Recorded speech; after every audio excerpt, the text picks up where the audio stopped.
왜 똑같이 따라했는데 우리 집은 호텔처럼 안 보일까요? 인터넷이나 유튜브에서 본 호텔 같은 집 꾸미기 한 번쯤 따라해 보셨을 텐데요.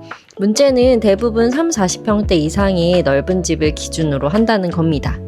그래서 그걸 20평대 우리 집 거실에 그대로 가져오면 예뻐지기는커녕 오히려 공간이 좁아 보일 수 있어요. 그래서 오늘은 가장 현실적인 20평대 거실을 기준으로 큰 공사나 비싼 가구 없이 호텔 같은 분위기를 만드는 3가지 공식을 알려드릴게요. 가구를 바꾸기 전에 이것부터 한번 바꿔보세요. 첫 번째는 인테리어의 핵심 조명입니다. 제가 지금 천장 형광등을 한번 켜볼게요. 어떤가요? 위에서 일직선으로 쏟아지는 하얀 빛 때문에 공간 전체가 한 번에 밝혀지면서 오히려 깊이감이 사라집니다. 이번에는 이 천장등을 끄고 따뜻한 색온도의 조명 3개를 서로 다른 높이에 배치해 볼게요. 보시면 아까와 완전히 다르죠? 3개의 빛이 각각 다른 높이에서 벽과 가구를 비추면서 밝은 곳과 어두운 곳, 그러니까 공간의 명암이 생깁니다.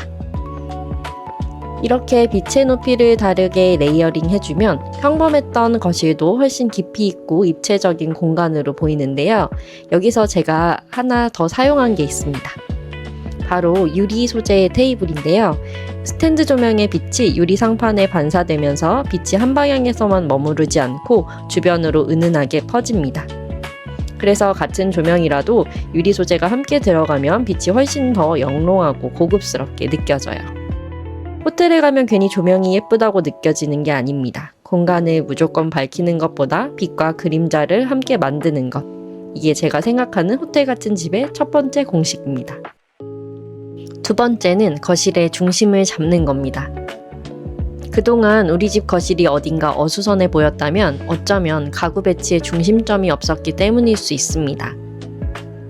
특히 작은 거실은 조금이라도 넓어 보이게 하려고 바닥을 최대한 비워두는 경우가 많은데요. 그런데 막상 바닥을 텅 비워두면 소파는 소파대로, 테이블은 테이블대로 따로 놓인 것처럼 보여서 가구들이 공간 안에서 붕 떠있는 느낌이 들 수 있어요. 이럴 때 가장 간단하면서 확실하게 중심을 잡아주는 방법이 있습니다. 바로 러그입니다. 거실 바닥에 러그 하나를 깔아주면 흩어져 있던 소파와 테이블이 하나의 영역으로 자연스럽게 묶이면서 공간에 안정감이 생깁니다. 오히려 바닥을 전부 비워두는 것보다 시선을 하나의 구역으로 모아주기 때문에 거실이 훨씬 정돈되고 고급스러워 보입니다. 여기서 중요한 팁 하나 알려드릴게요. 러그는 소파 앞다리가 살짝 걸쳐질 정도의 크기를 선택해주세요. 그래야 러그와 소파가 따로 노는 게 아니라 하나의 라운지 공간처럼 자연스럽게 묶입니다. 그런데 여기서 이런 분들도 계실 거예요. 나는 러그를 깔기 싫은데? 비염 때문에 러그를 사용하기 어렵거나 매일 로봇 청소기를 돌리기 때문에 러그가 불편한 분들도 분명 있죠.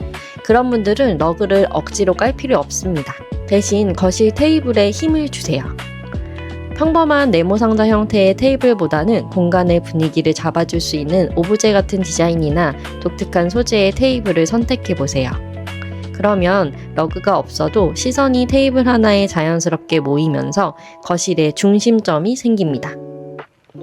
작은 거실이라고 무조건 비워야 하는 건 아닙니다.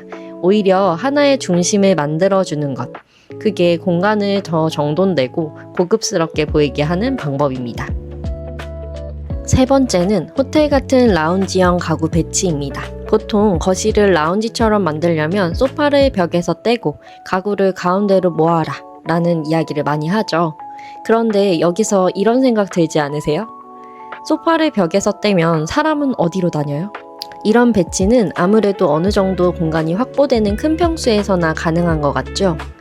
또 좁은 거실에서는 공간을 덜 차지하게 하려고 작고 등받이가 낮은 소파를 선택하라 라는 이야기도 많이 하는데요. 저는 솔직히 이 방법에는 조금 동의하기 어렵습니다. 최근 광화문에 붙었던 집에 가고 싶다는 문구에 괜히 마음이 가는 이유. 하루 종일 일하고 돌아온 집에서는 누구보다 편안한 소파에 몸을 던지고 싶은 게 당연하잖아요. 그렇다면 20평대에서는 큰 소파를 포기해야 할까요? 제가 실제로 사용하는 방법은 바로 소파를 창가에 배치하는 겁니다.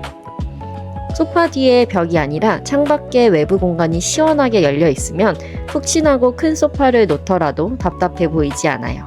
오히려 시선이 창밖으로 이어지면서 거실이 실제보다 더 넓어 보이는 시각적인 효과가 생깁니다. 그런데 여기서 또 이런 생각이 드실 거예요. 그럼 TV는 어떻게 봐요? 맞아요. TV가 있는 거실이라면 소파를 창가에 두는 순간 TV 위치가 애매해집니다.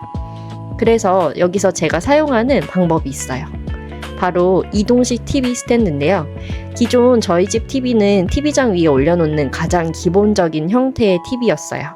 이사하면서 TV장 없이 공간을 조금 더 자유롭게 사용하고 싶어서 찾아본 게 바로 이 이동식 TV 스탠드였습니다. TV를 한 곳에 고정해두는 게 아니라 필요할 때 원하는 방향으로 움직일 수 있기 때문에 소파가 어느 방향에 놓여 있어도 TV를 그쪽으로 돌려서 볼 수 있어요. 그러니까 꼭 스탠바이미를 새로 구입하지 않아도 기존 TV에 이동식 스탠드만 활용하면 나만의 스탠바이미처럼 공간을 훨씬 자유롭게 사용할 수 있습니다. 20평대라서 라운지형 거실이 어렵다고 생각하셨다면 작은 소파를 선택하기보다는 소파 뒤의 공간을 바꿔보세요. 집이 좁다고 해서 편안함까지 포기할 필요는 없으니까요. 차가운 형광등 아래에서 TV만 보던 평범한 거실이 따뜻한 빛과 대화가 흐르는 근사한 호텔 라운지로 바뀌었습니다. 비싼 가구나 큰 리모델링 공사 없이도 가능합니다. 조명을 레이어링하고 러그나 디자인 테이블로 거실의 중심을 잡고 소파를 창가에 배치해 라운지형 공간을 만들어주는 것.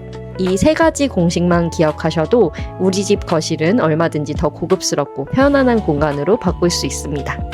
그러니까 오늘 밤 천장 형광등부터 한번 꺼보세요.